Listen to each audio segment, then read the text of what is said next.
Welcome everyone, and good afternoon or good evening, good morning, depending on where you are. My name is Nicole Cook. I am the Augusta Baker Endowed Chair at the School of Information Science at the University of South Carolina. And I'm so happy to see everyone here today. So just a little bit of housekeeping before we begin. We ask that everyone keep themselves muted until the end of the session, where we'll have plenty of time for Q&A with our wonderful guest speakers. And just to let you know that we are dedicating this season of Augusta Baker programming to LaTanya Jenkins and Kenya Flash, two of our sister librarians who left us too soon. So just want to pay homage and give them a moment of honor. And so I want to acknowledge my doctoral students, Kiara Vargas and also Sierra Harris, for their help today and with all of our spring programming, and welcome to SLIS 752 Diversity in Library Students. So glad to see you here. And so I'm going to turn it over to Kiara, who is going to introduce today's speakers. Great day to you all. My name is Kiara Vargas, and I am blessed to be able to introduce both Shauntee Burns-Simpson and Nichelle M. Hayes. Shauntee Burns-Simpson currently serves as the 2020 to 2022 president of BCALA. She is the Associate Director of School Outreach for the New York Public Library. An ambassador for libraries and youth librarian, President Burns-Simpson, she enjoys connecting people to the public library and its resources. She works closely with at-risk teens and fosters a love for reading and learning with her innovative programs. In addition to leading BCALA, she also chairs the American Library Association Office of Diversity, Literacy, and Outreach Services Committee on Diversity. Welcome, Shauntee Burns-Simpson. And Nichelle M. Hayes is the Vice President of BCALA and the founding leader of the Center for Black Literature and Culture. Information professional with the, information professional with a focus on African American diaspora, community engagement and inclusion, diversity, equity, and access. Ms. Hayes recently was honored as a library journal mover and shaker. Congratulations. And she focuses on African American ancestry and keeping families connected. Welcome, Ms. Hayes. And I'm going to turn this presentation over to you all. Thank you so much.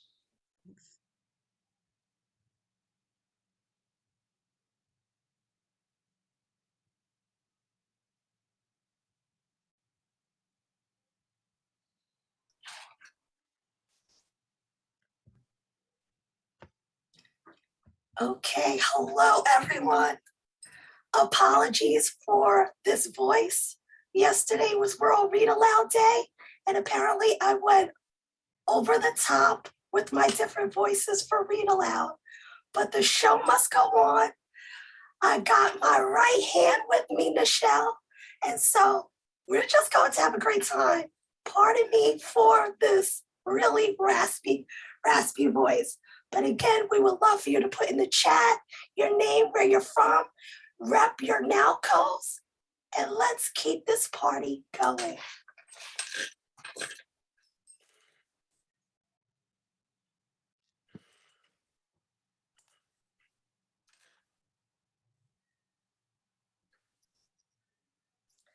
So I would just really quickly say that I am a youth librarian at heart. That's my specialty. I can't wait till the pandemic is over so I could be in that school building. Maybe I would still have a voice because I would not have stopped doing my read alouds, and I would not have felt like I needed to do so much for the kids to really feel the book virtually.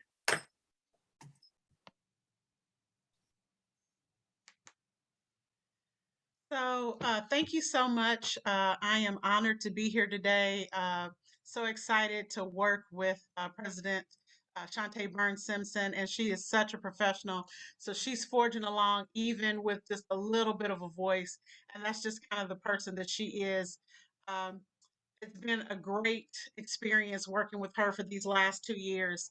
My day job is the founding director of the Center for Black Literature and Culture at Indianapolis Public Library. So I am more on the adult side, although I was a media specialist for some time for K through 5, but that was a couple years ago. I'm excited to do the work to talk about the impact of the people of the African diaspora on the globe. And so we know this is February, so people get real excited in February. Everybody's blowing up my phone and my email, and they want to get with me. And I pray that I'm still here on the earth in March and we can talk about some things then too.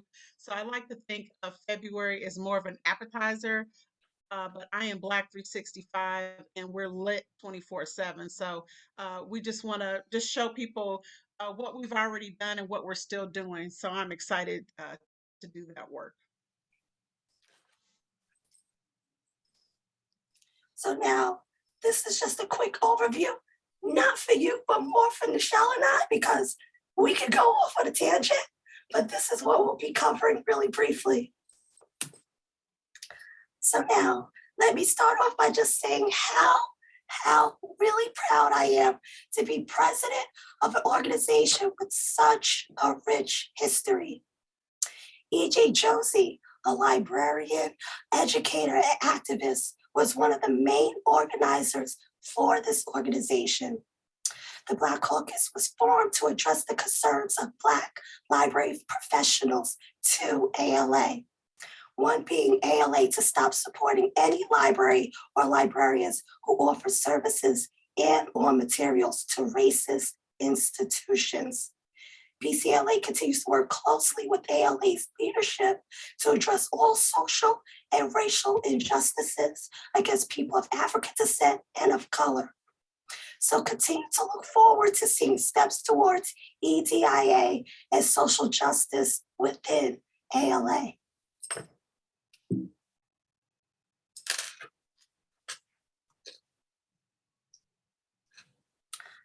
Our mission was necessary in the past, and it's still necessary. We still need to advocate for librarians, support staff, and services for African Americans and the communities we serve. So how are we supporting this mission? I'm glad you asked.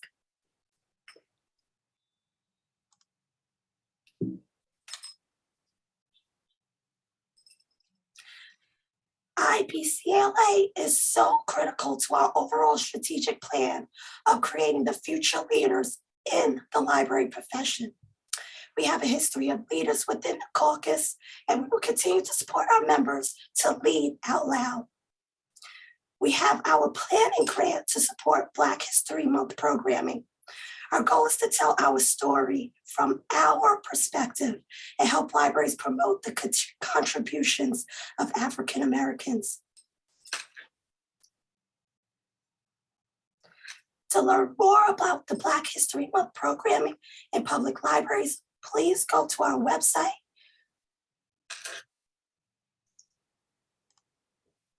And again, to hear more about our breaking barriers, you can find more information on our website. And we will have a national forum being held in June.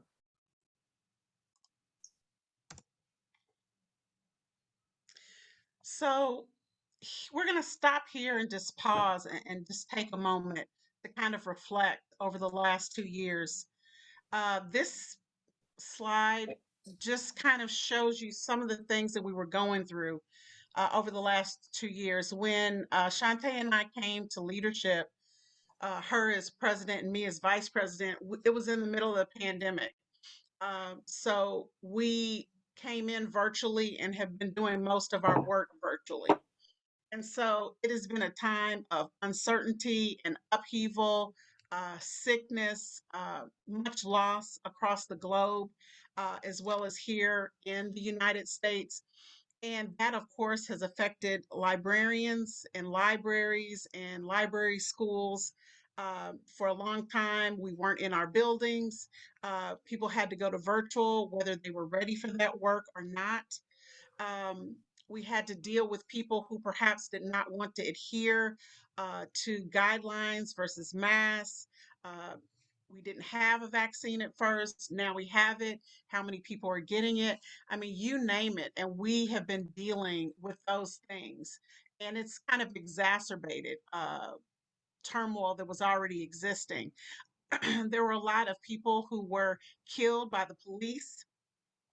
Of course, that created a huge uproar. And there was also a lot of racial problems with staff members across the country, be it at schools, be it at libraries, public, or even special. And so we dealt with all of those things. And so this was definitely not a year we could have planned for, but with the different programs that we have, we are hoping to support our members. And help us to be better as we move forward. We're in our 52nd year as an organization, and the sky is the limit. Next slide. It's not moving. Oh, there we go. So these are just examples of what we did to support our community. We collaborated with ALSC, GNCRT, even Netflix on their Bookmarks series celebrating Black voices. I'm so thankful to Dr. Anna Nduma and Dr. Chandra Walker for their brilliant idea of commemorating the anniversary of the Black librarian, as well as commemorating our 50th anniversary. And that's how the idea of the Black librarian in America, reflections, resistance, and reawakening happens.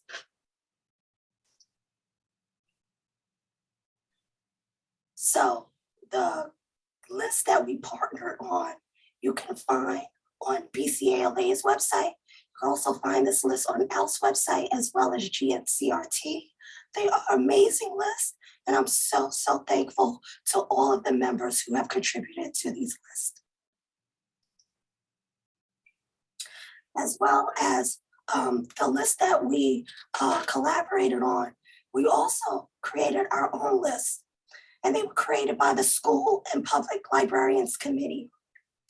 These are phenomenal book recommendations and resources that were created by the committee. So we had our first ever summer reading list, Book Joy. And then they also did the Best of the Best book list, which started in 2020. And they also did another one for 2021. And so we want to encourage you when people are asking you about great books to go to these lists. They've been curated, they're quality books, they're by us and about us. So definitely bookmark this web page and share this with everyone you know so that they can go for books that are really quality and speak to us. And so we can have the mirrors, windows, and sliding doors. And so this is another. I'm gonna try to help Shauntee because she's talking a lot, and I feel like her voice is just really leaving her. So this bookmark program that we did with Netflix was amazing, and we also had a panel with some really amazing authors and illustrators. And so it was another time for us just to gather together and talk about why that was important. And then it was the Netflix series in addition to that. So that partnership was one that President Burns-Simpson secured.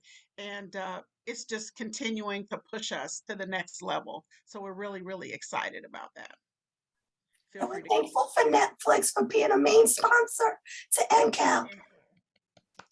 Definitely. Thank you so much. And so here we have NCAL, and I'm going to take over for Shauntee and let her rest and maybe sip some of her tea. So NCAL was amazing.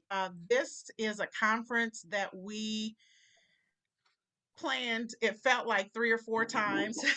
We had planned it initially, there was going to be in person. That was before the world turned upside down. Then COVID came, we were in quarantine. We paused it and kind of set the date back.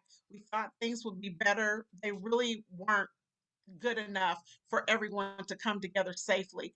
So what we had was a virtual conference. We were nervous about, will this be interactive enough? Will people get what they really want from it? And it really turned out wonderful. Tawana Hodge is on the call right now. She's in the Zoom room. Please, everybody, clap your hands and shout her out and give her kudos. She did an amazing, amazing job, as well as Fanny Cox. And I would be remiss not to mention our co-chairs, um, Keith Jemison from Tulsa. And we've had a lot of loss in the BCALA family in the last month. And I want to mention Dr. Tracy Hunter Hayes, who was also co-chair for NCAL. His memorial services were today, and I attended them earlier. He worked tirelessly to make sure that this was an amazing, amazing event. And his loss is a huge one for the profession, for the country, for us personally. And we just want to send love to his family, his friends, his colleagues, and even his students. But back to NCAL, it was amazing. We had a kind of a station in person in Tulsa, and Tulsa just pulled out the red carpet for us. Their CEO is Kim Johnson, and she is fantastic and has really helped us. We had 897 people registered, 74 of those were students. We had 115 sessions, 234 speakers, and 36 exhibitors. It was phenomenal. We had people like Nikki Giovanni, Eric Michael Dyson. Uh, we had just, I don't know, just everybody. And so we just learned so much from it, and we're just hoping to do even bigger and better things as we move forward. Yeah, you can't forget Sharon Draper, Jason Reynolds, for all the youth people. All of them. I can't. I fangirled out. Yeah. It was amazing. It really, really was.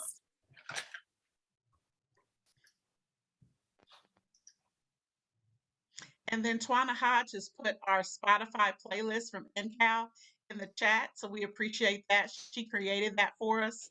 That was really, really nice. And it's something that I'm continuing to listen to. Shauntee, I'm going to take this one too so you can breathe a little bit more. Yeah. So I put in the chat the link to access our book that's coming out this month. For the longest, we've been saying in a couple of months, and now it's here. It's February. So the Black Librarian in America. We have a lot of amazing authors in there. Tracy D. Hall, Sasha Orange, just to name a few. The editors are Shauntee Burns-Simpson, Dr. Anna Ndumu, and Dr. Chandra Walker, as well as myself. So this was definitely a labor of love, and we're so excited to push this out. Please encourage your library to have a copy, as well as for you to get a copy in your personal library so you can refer to it. We're very excited. Emily, thank you. She just got our copy. Awesome. Hopefully I can see you in person It's and maybe out. we can sign it. The book is out, and we will share the Eventbrite link so you can register for our book launch that's happening virtually. But it will be at the New York Public Library. So I'm really, really thankful for my institution backing this book up. Please order the book. I got my book. You better get yours.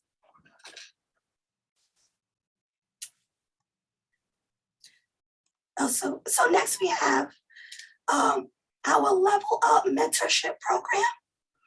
And what's great about this and what we learned from NCAL is that people really, really want the mentorship opportunity. And so I just want to really thank the Professional Development Committee for really working diligently on this mentorship program. They've created a workbook, so all mentors will be certified. Please, and put it on your resume that you're a BCALA certified mentor. And the mentees will be able to say that they have the perspective of a certified mentor to work with and really learn from the true power of mentorship, because I know myself and so many people have really gotten so much from being mentored. And so we definitely want to lift as we climb. And so everyone has something to offer. You might not think that your experiences are significant, but there's probably someone who wants to learn about what you've done and learn from your mistakes and hopefully carry it forward. So mentorship is so important. So we encourage everyone to go to the website and sign up. And as Shauntee just said, we're going to have training, so it will be a very easy lift. And so you're probably looking at these names and saying, what do these three people have in common? First, they're BCALA members.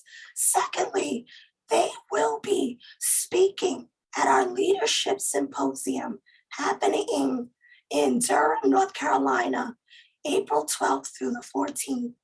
And we will be sponsoring 20 students and early career librarians to be part of this leadership symposium. So these are just the three people that I am letting you know will be part of it, but we will be giving out more information on the leadership symposium. So please look out for that. Are you ready to play the game, Michelle?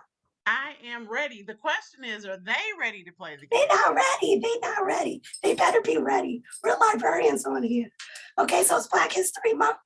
And Michelle and I said, we're going to play a game. We're going to give you a pop quiz. So I hope you're ready. The rules are, I'll let Michelle tell you. Okay. So the rules are, we have a picture of an individual and there's a letter beside that person's name. And so in the chat, go ahead and put the letter and the name of the person. And then we're going to talk a little bit about that individual and why they are significant. So we're going to give you about 10 seconds for each picture. And then we're probably going to go back because we're doing really good on time. It's 4:22. And so we're almost at the end and we want to have time for a question and answer, but we really want to give you a chance to get these questions right.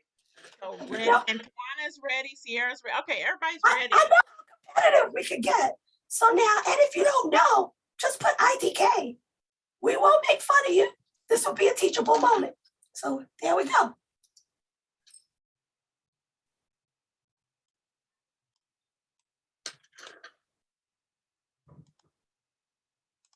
A lot of great answers.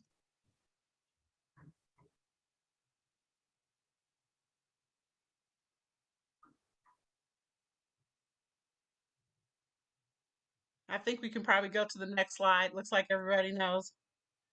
I mean, there's a And lot thank of you all people. for coming. There we go. There are 85 people in the Zoom. That is amazing. Thank you so much. Okay, so we're going to the next one.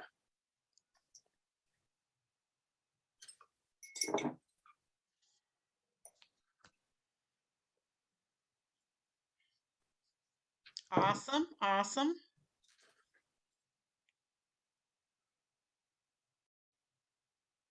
Great. We got some smart people here. Yes. Well, they might be cheating. Waiting for the first person to write it. No, librarians would never cheat. Never. Okay, has it been 10 seconds? Yeah, I would go ahead and go. We can probably give it 5. This is a smart group. Okay, you got it. Kiara said, we are smart. You're right. So it's that they're learning so much right now. And Good. that's great. We are glad about that. Olani K, thanks for being here. See, now, Dr. Cook, you're not allowed to play because you're going to, I'm joking. I'm joking. Of course you can play.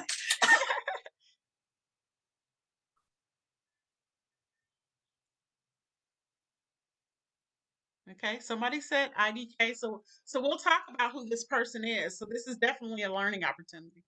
Absolutely. Okay, next slide. Yes. Another heavy hitter. Oops, yes. Wait, no, that's good. I'll give you all a little hint. Go Bison. Yep. Thank you, Gerald. Gerald knows. Oh, most people don't know. Okay. Howard University, Founders Library. Hey, Seisha. Hey, Kim. Okay, we We can got probably go to the next slide. Okay. And someone should not answer this question because they already know. Exactly. Michelle Fenton got that. Surprise, surprise. Michelle is one of the smartest librarians I know.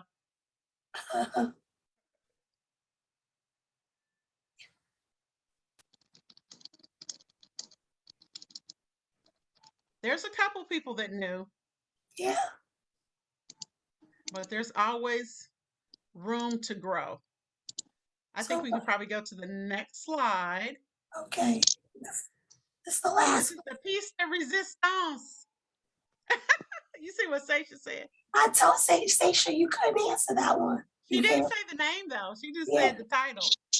You can't answer this one either.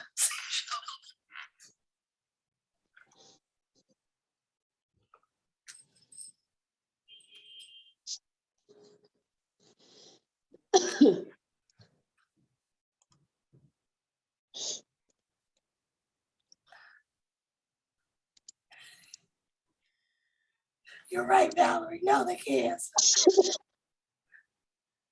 So are we ready to go back, Michelle? Like if they Yes, answer? we are ready. I am gonna handle probably the majority of them, and I'll just throw one or two to you so you can. I got you. Yeah. So, I think most people knew who this person is, and that is Dr. E.J. Josey, one of the founders of the Black Caucus for the American Library Association, and he was the first president or chair. So we are definitely standing on big shoulders.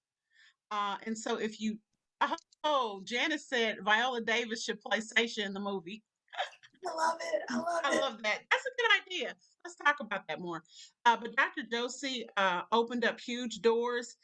He was a mentor to Dr. Tracy Hunter Hayes, and Dr. Hunter Hayes spoke of him often. He had a big impact. He was a rebel. He was making good trouble. He was really opening up doors for us. Valerie's breaking out the full name, not just the initials. That's what librarians do. They just show off and just say, this is how much I know. Dr. Cook is right. Dr. Chancellor wrote an amazing, amazing book about Dr. Josey. Let's go ahead and go to the next one. I mean, he mentored a lot of people. A lot of people. Yeah. Amazing, amazing work. And as was stated, it's a good idea to get the book. Yes. And so this is Effie Lee Morris. She was a mentor to Seisha and to many, many others. She was a trailblazer in the state of California, as well as around the country. She was also one of the co-founders of the Black Caucus for the American Library Association. So again, we're standing on huge shoulders. And what I would encourage everyone to do is the information that we're sharing with you today, share this with others. We don't want these to be secrets. We want everyone to know that. And so Janice said, she was also one of her mentors. So the work that they did is still bringing results, and we're so excited about that. Michelle, may I add something, please, about you her? May. One of the things that we don't talk about with Effie Lee was that Effie Lee was initially the chair of the Newberry-Caldecott Committee. Then when the Newberry-Caldecott separated, she was the chair of the Caldecott Committee.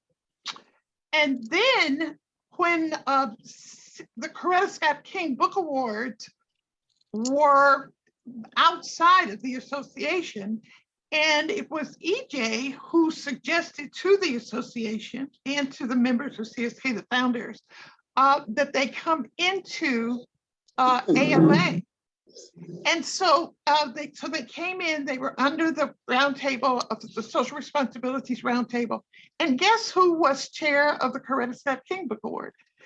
So it's my understanding that she is the only person who has been chair of the Newbery, the Caldecott, and the Coretta Scott King Book Awards, in addition to working with Black Caucus. I made a note of that. Thank you. And Seisha is always a fount of knowledge, and thank you for sharing that with us. So the more you learn, the more you know you don't know. So thank you so much. Absolutely. I also want to share, because she's the children's librarian, that she pioneered public library services for minorities and the visually impaired, and was the first African-American president of PLA. So she's just an all-around rock star. And this is somebody you should definitely know. And can I just say also that in San Francisco, they were not even aware of all the stuff that she was doing with ALA. She was actually going to the prisons and doing prison work with people who were in the prison that had nothing to do with what was happening in the ALA community. I went to her services and they kept talking about all the stuff she had done locally, not realizing that she really had done things internationally. So she has grand shoulders. I had a lot of fun researching her. She was elected to honorary membership in ALA, and that's the highest honor given. So I'm telling you, you really need to know about this person because she just is amazing. Okay. A definite rock star. Okay, and I will take this one, Shauntee. So this is Clara Stanton Jones. She was born in 1913 and died in 2012. She was a librarian and an educator and the first African American to serve as president of ALA. She was also the first woman and first African American director of the Detroit Public Library. She was born in Missouri, and she said that a career in librarianship is nothing that ever occurred to her. And she went on to really blaze a trail. She went to Spelman College and then went to Atlanta University and worked in the library there, and it pursued her career as a librarian. She was a reference librarian at Dillard University in New Orleans. Then she went on to Southern in Baton Rouge, and eventually she moved to Detroit, Michigan, and started a 34-year career with the Detroit Public Library. So she did many things, definitely a trailblazer, and definitely someone we should all know about. And I guess we have some Detroit people in the house because they're shouting her out. So go Detroit. And I will take care of this one as well. So this is Dorothy Porter Wesley. So when I was in library school with Dr. Preer, we had to research a library luminary, and she was the person I researched because I saw myself in her because she was a woman of color. She was born in 1905 and died in 1995. She worked at Howard University as a librarian, a bibliographer, and an archivist and a historian. So she really built the Spring Arm Library at Howard and really paved the way for people that were doing work in Africana studies to really have something to pull from and do their research. She saved a lot of books. She, grabbed books from wherever she could. She got her graduate degree at Columbia University and got her also her master's of science there at Columbia University. She joined the staff at Howard in 1928 and spent her pretty much most of her career there. She was a scholar, writer, and a researcher. She wrote authoritative bibliographies based on her vast knowledge in the field that would later become known as Black Studies. So we don't have all the time we want to talk about Dorothy Porter Wesley, but hopefully that has whet your appetite to learn more about her. I just told you a snippet, but again, if you don't know about her, she's someone you should learn about and share that information with others. So a lot of people were talking about her in the chat. Emily, thank you for sharing that. Also, remembering the people that taught us in library school, Dr. Preer was amazing. And this is AP Marshall. Seisha, would you like to talk about this gentleman? You might know a little bit about him. I know, just a little bit. Okay, I'll just tell you a little bit about him. That picture always cracks me up. My father was a librarian. He, the way he became a librarian, his family was very poor in Texarkana, Texas, and so when he got to the 8th grade, his mother moved him and his brother and sister to Kansas City with family. Oh, God. Yes, yes. I'll explain to you too that No, can somebody mute them? I think it is now. Okay, so he moved to Kansas City, and he went to a black high school, which, you know, in those days, in the 30s, you did go to a black high school. And but at lunchtime, he went to the library because he didn't have lunch money. Oh, So wow. so the librarian, a white woman, noticed that he was there reading but he wasn't eating lunch. So she started sharing her lunch and eventually bringing lunch for him. And when he graduated as a senior, she got friends together and they paid for him to go to Lincoln University. You know, at that time it was like $75 or something to go. But anyway, she had friends to help her to send him there. And then he worked in a number of different ways, but he typed term papers for people at 10 cents a page. And that's how he ate and lived on campus. And he met my mother, who went to high school there. She's also a librarian. And the way he got interested in the library was because when they went on dates, she was a better student. And so the dates were always in the library. So he learned about, you know, the library, and he was really interested in history. But anyway, so he went on, his first job was at Winston-Salem Teachers College in Winston-Salem, North Carolina, where I was born. And then like 10 years after he had graduated from Lincoln University, he went back as the library director.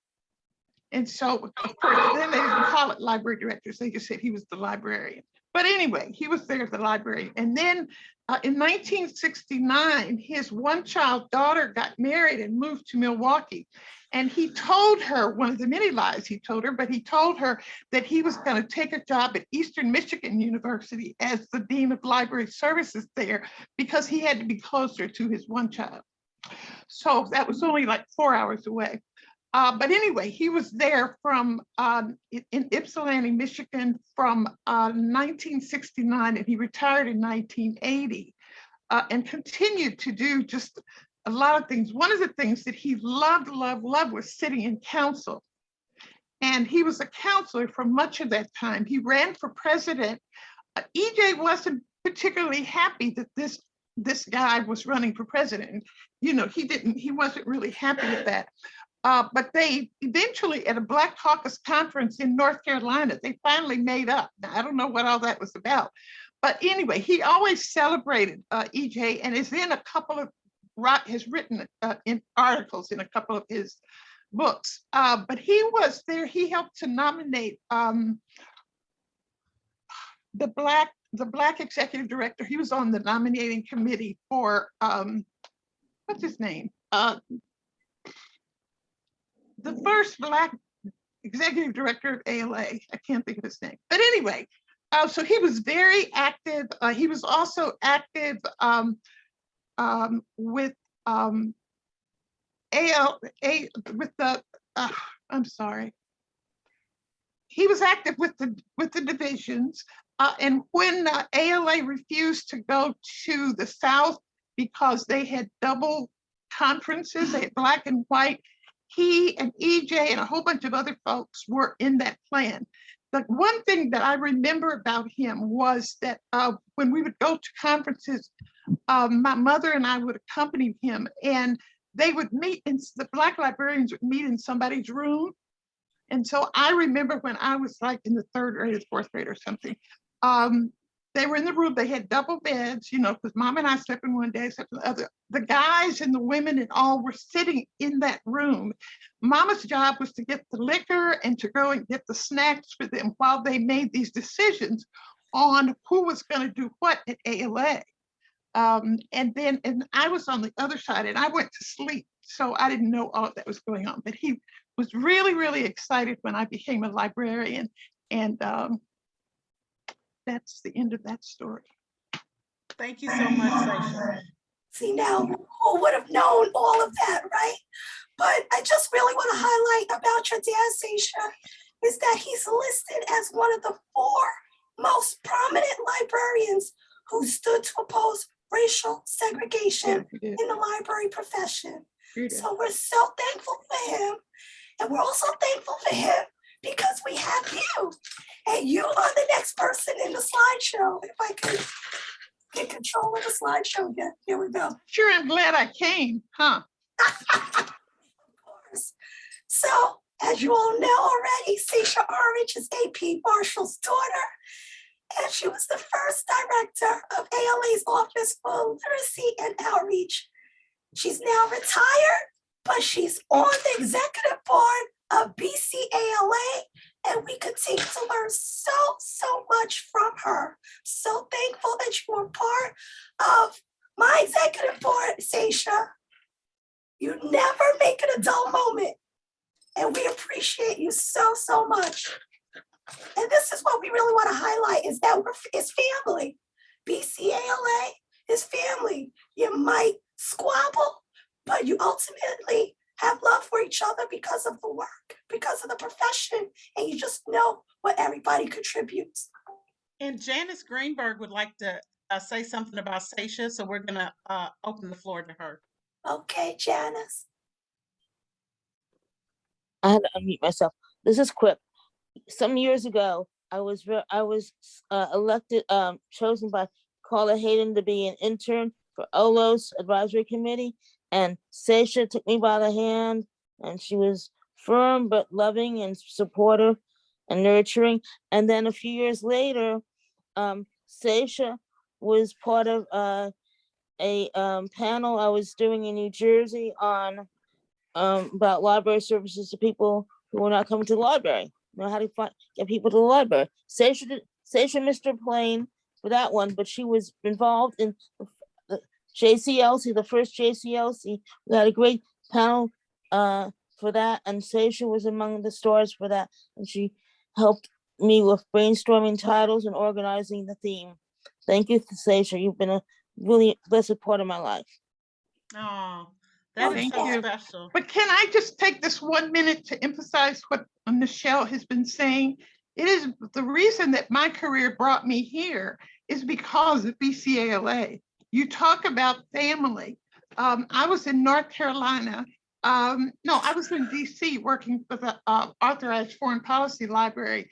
And Stanton Biddle and somebody else, I can't remember if that was Josh Holman, somebody else sent me an email and said to me, do you know they're looking for a director at ALA for the OLS office, and I think your name is on it. And so I actually went in, and at the time I had actually ran for ran for the executive board of BCALA. But these 2 guys, you know, I went, so Barbara Williams, who is an old timer, she's deceased, drove me to New York City so that I could learn more about that job. And it was because of that job, that family, as you say, and I still feel really, you know, special with the guys at BCALA because of that, I was able to, you know, to come and now be a part of that. So, you know, if you really, this is a really smart group of folk, the people who are members, but especially the executive board. And so I encourage you to join us. Okay, I'm out. Thank you, Seisha. And I will totally agree with Janice that Seisha will take you. She'll be firm, nurturing. She grabs me by my hand to move me out the way so she can see the baby. But yes, so let's move on. Thank you, Seisha. I'm frozen. Okay, she's frozen, but while we're waiting to go to the next slide, I'm going to give some quick stats There we go. as we're moving forward. Our membership has increased 69% since January of 20, and that has been largely due to the work of Shauntee Burns-Simpson going around to LIS schools and our chairperson, Rudy, who does an amazing job. He works tirelessly. And thank you for everyone who has signed up to be a member and who continues to be a member. So we really, really appreciate you. I'm so And happy that you shared that, Michelle. just so you know, Shauntee. Oh, yeah. So that 69% growth is not just me, it's everyone, because you're showing how proud you are to be a member. And that makes a difference. That lets people know, hey, what's this organization doing? I want to be a part of it. So that's what you do. You show how proud you are to be part of the NowCos, BCALA, Reforma, Apala, CALA. You show how proud you are because that draws people in. And yes, I focused on library school students because I want to get them while we were offering free membership, but also as a student, it makes sense to learn about all the different organizations because it's cheapest and you get to experience it, you get to learn, and it really, really, again, can help your trajectory in the profession. So yes, I'm so happy you shared those numbers, Michelle, thank you. And so we go forward with Jessie Carney Smith because we did this pop quiz, and that's our library history. And she said that when she got to Fisk, she was told Blacks had no history. And you and I and everyone on this call, we know that that's not true. We just highlighted just a small part of what we've contributed to the profession. And that's just a small, minute part. So this is just us highlighting how much we have contributed to the profession. And there's so much more, and we just need to learn and continue to let people know about it. Okay, so I'm going to ask the question, did you learn about any of these people when you were in library school? Any of them, did you learn about any of their contributions in library school? I learned about many of this from being part of BCALA and wanted to learn more because it was like, E.J. Josie started this organization. Let me see what this guy is about. And it's because of Michelle talking about Effie Lee Morris. And I just got so captivated by her. And so it's just from being part of this organization that I learned so much. And so it's because we're really passionate about people knowing about Black history within library profession, but it's just history. We are working closely with NCCU, who house our archives. The executive board had voted to give funding for fellows to work on digitizing our archives. And because of the pandemic, folks weren't on campus. But we are really, really adamant about getting E.J. Josie's papers and our archives digitized so that this could be a resource for library schools. I'm sorry, Michelle, take it away so I can get something to drink. Thank you. I understand. Thank you. So you did a great job, and we want to support the work we're doing with the archives. And we also want to remember that every day we're making history. So what you're doing right now is important, and that work should be maintained. So that's also something to think about. Valerie is dropping some real knowledge in the chat there. And this is definitely a profession that needs to better reflect the communities that we serve. If we want to serve the community, if we want people to feel welcome, if we want them to use our resources, we really have to reflect that. And so that means we have to put pressure on HR and directors and those people to do a better job with hiring and supporting us in library school, we also have to make library school a better environment and not as challenging as it happens to be. So we also have the eBay Josie Scholarship Award that comes out yearly, and then the Baker and Taylor Support Staff Award. So if you have people that you think could be nominated for either one of those, the Scholarship Award is something you have to apply for, and there's always an essay. And the support staff award is something where you're seeing people doing really great work and you want them to be recognized. One of my fellow colleagues at NDPL, Michael Torres, was given that award in 2021. And so think about who in your space can be awarded something like that. So definitely feel free to go to our website, and we've been putting it in the chat so you can check out all the amazing things we have, but we have more information about those two awards. Would you like to go to the next slide? Okay, awesome. So this is the end, and we are going to be open for questions, but it does pay to be a member. We would invite all of you to join. We're excited about the work that we're doing, but we're only as strong as the people that we have as a part of our organization. It's not just one person, we're a group. And so we invite you all to join. And I will put my email address in the chat if you want to reach out to me. Yeah, For I'll anything. type mine in too. But Ed, I saw that Dr. Cook shared that you do not have to be Black to join BCALA. No, You do not have to be a librarian to join BCALA. You have to love the library. And you want to support the thanks, library. Patty. Bye. Thank you, Patty. And you also don't have to be a member of ALA to be a part of BCALA. You can do that if you would choose, but you don't have to. So if you have any questions, feel free to reach out to us. And thank you for everybody that came and have to run now. Here's another example of some of the wonderful programs we've had. So the Black Health and Healing Virtual Summit was amazing. We had so many great people. We had Dr. Kismikia Corbett who spoke. She is one of the doctors that worked on the vaccine that was used in Moderna. So she had been doing that work for about 12 years. So it was really an overnight success. It was just something that we had learned about. Then a talk about when not to call the cops. That was really powerful. And if anyone was at Live Learn X and heard the closing with Colin Kaepernick, he said, we need more social workers and librarians and less security and police. And I wholeheartedly agree with that. We've got to reach out to people and give them a welcoming environment.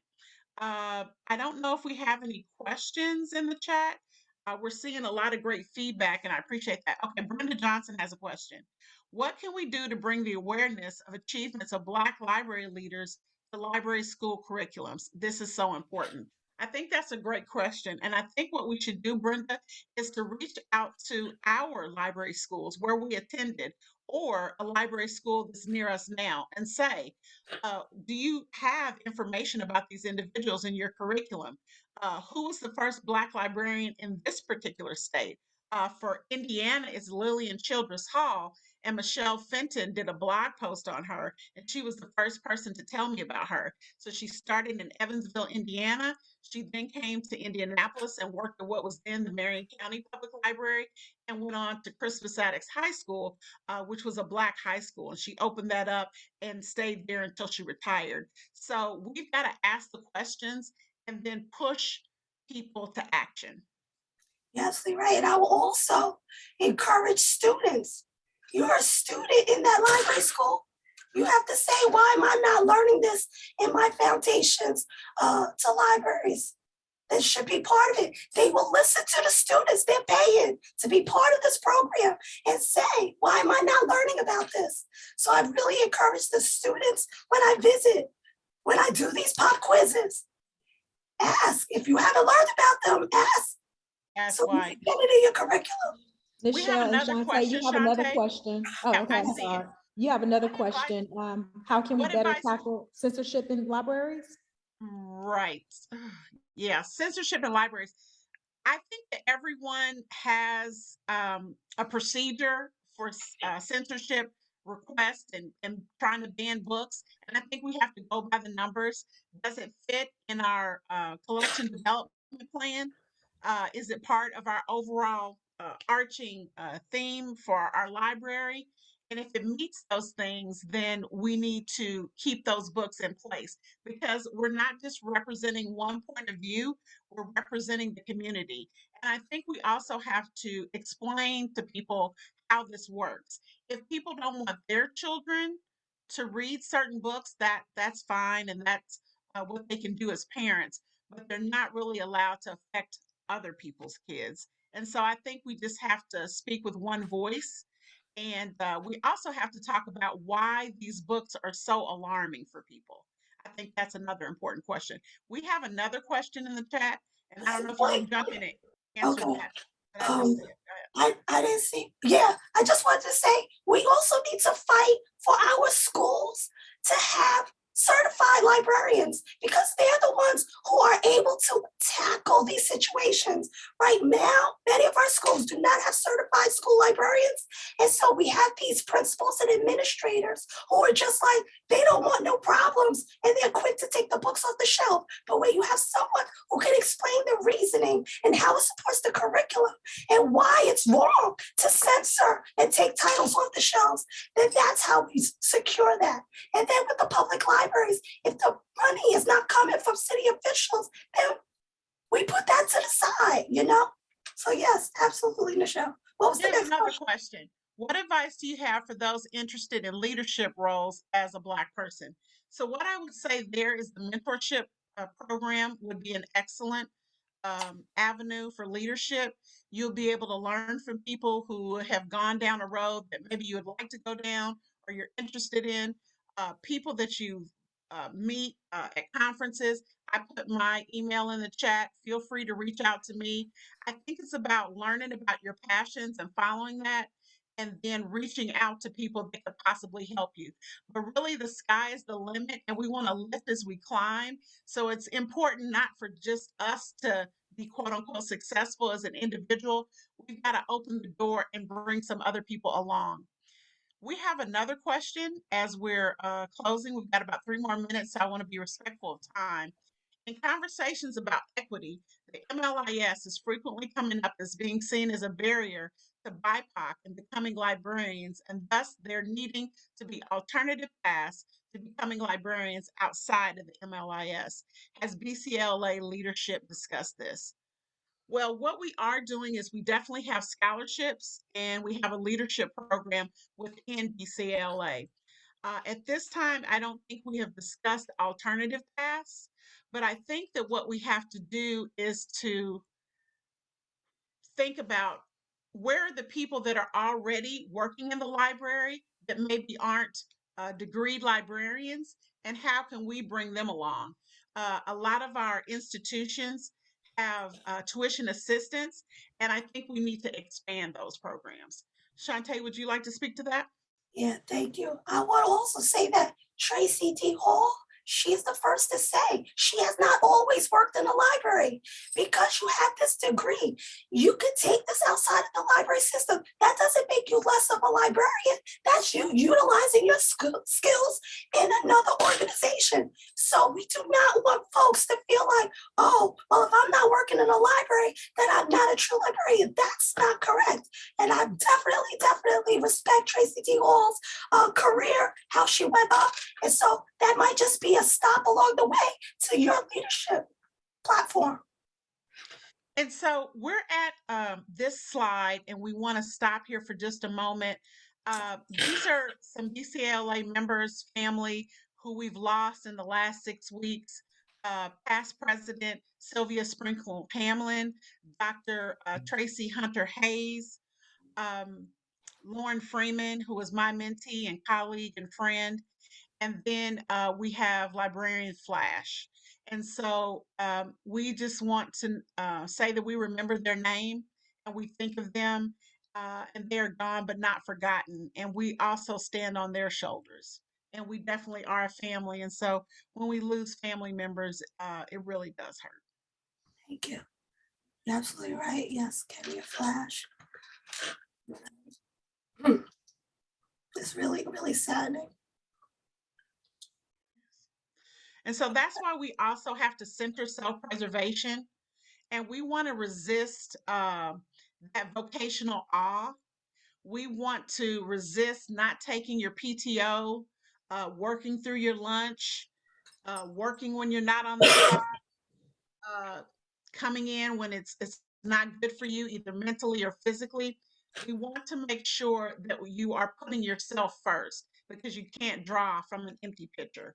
And so we have to also push administration to do right by us as individual staff members. And so that looks a lot of different ways, and we could go into a whole nother talk about that. But I want definitely everyone to take care of themselves, especially in times like these. Oh, Emily Drabinski says, look at your contract and defend your benefits. Whoop, whoop. Go union. And just to highlight that all of these, you can find BCALA on all these platforms: Instagram, Facebook, Twitter, YouTube, and LinkedIn. Make sure you follow, make sure you reshare all the resources, because again, that shows you're BCALA proud. Thank you so much, everyone. I'm gonna stop sharing so I can see y'all's faces before you go. And I'm so sorry for my voice, but I'm Thank you so for happy. renewing your membership. No, we appreciate it, Shauntee, because you really took one for the team, and I appreciate her so much. I've learned so much from her, and I appreciate everybody being here. Seisha, thank you. Dr. McLean, thank you. Janice, just everybody that was here. My Indiana peeps, I appreciate it so much. I appreciate the love, definitely, on this cold, cold day in Indianapolis. Register for JCLC. Don't forget, October. Did we put that in Thank the you chat? both so much. Thank you. If you will give both Michelle Hayes and Shauntee Burns-Simpson a round of applause. Thank you so much. Thank you.